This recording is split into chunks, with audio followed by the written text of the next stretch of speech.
Access Lex Institute is a nonprofit organization committed to helping talented, purpose-driven students find their path, from aspiring lawyer to fulfilled professional. In partnership with our nearly 200 member law schools, improving access and positively influencing legal education have been at the heart of our organization's mission since 1983.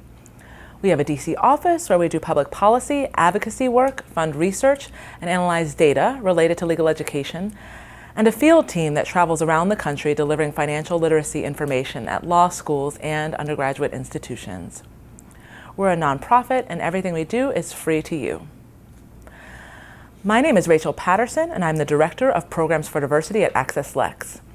I work with students and law school administrators in an effort to increase diversity in legal education. Prior to joining Access Lex, I worked in law school admissions. I've read hundreds of applications, and I am eager to share my knowledge with you today in your quest to attend law school. At the end of this lesson, students will be able to identify steps to take in creating a game plan for success in the law school application process. You must create a game plan, and that plan will vary depending upon where you are in your academic or professional career.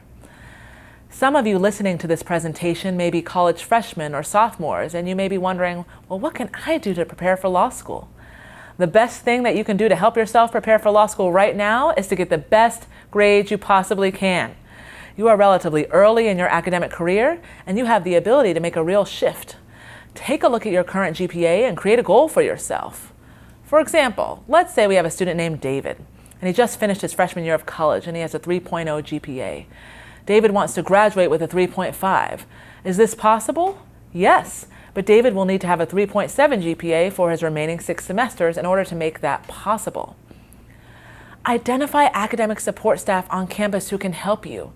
There may be academic advisors, tutors, writing center coaches, and others on campus who are in a position to help you improve academically. In between classes, rather than going back to your dorm room to take a nap or hang out, go to the library or an alternative space where you can be as productive as possible. Also, do some research on pipeline programs. Check out our database and see if there are programs serving college freshmen and sophomores in your area. Even if the programs aren't in your area, if they are during the summer, would you be able to attend? Also, identify your pre-law advisor on campus and attend pre-law programming that is offered. Pre-law advisors are often immensely helpful before, during, and after the law school application process. They host law fairs, panel presentations, workshops, and other related events. Some will also review your personal statements and help you generate the list of schools you wish to apply to. Additionally, make sure your academic advisor knows that you want to go to law school. Your academic advisor may have particular advice about professors with whom you might want to connect or other helpful advice. Now, if you're listening to this and you're a college junior, you might be wondering, well, what should I be doing at this stage in the process? Like the underclassmen, strive to get the best grades you possibly can. If you plan to apply to law school immediately after college, chances are the admissions committee will make a decision before or shortly after they receive your first semester grades senior year, so continue to work hard. Also figure out when you will sit for the LSAT. The test administration dates are available on LSAC's website. Also give yourself ample time to register for the LSAT. It is challenging to take an LSAT course while you are a full-time student. It can also be challenging to take a course when you are working full-time or have major familial or other extracurricular commitments. You want to take a course, join a program, or self-study at a time when you can really treat the LSAT like a full-time job. Ideally, you want to study in May or June and sit for the July tests. If you need to work while you study, for instance, you might need to work during the summer. Try to find a position that lends itself well to studying. So perhaps your job ends at 3 or 4 and you can attend an LSAT course from 5 to 8 p.m. several nights a week. Also, look to see if there are pipeline programs that you might be able to join that could provide you with LSAT prep, mentoring, or other helpful, meaningful assistance during the law school application process. Begin to research the schools that you are interested in attending. Review the factors discussed earlier in this presentation and preliminarily determine which schools are safety, target, or stretch schools for you. Now, rising college seniors or college graduates, those of you who are active applicants, this whole presentation was for you. This presentation walks you through all the things that you should be thinking about as an active applicant and soon to become active applicant. Here are some high points. Finalize your application materials, ideally by Halloween, by October 31st. Ensure that multiple sets of eyes review your resume, personal statement, optional essays, and addendum.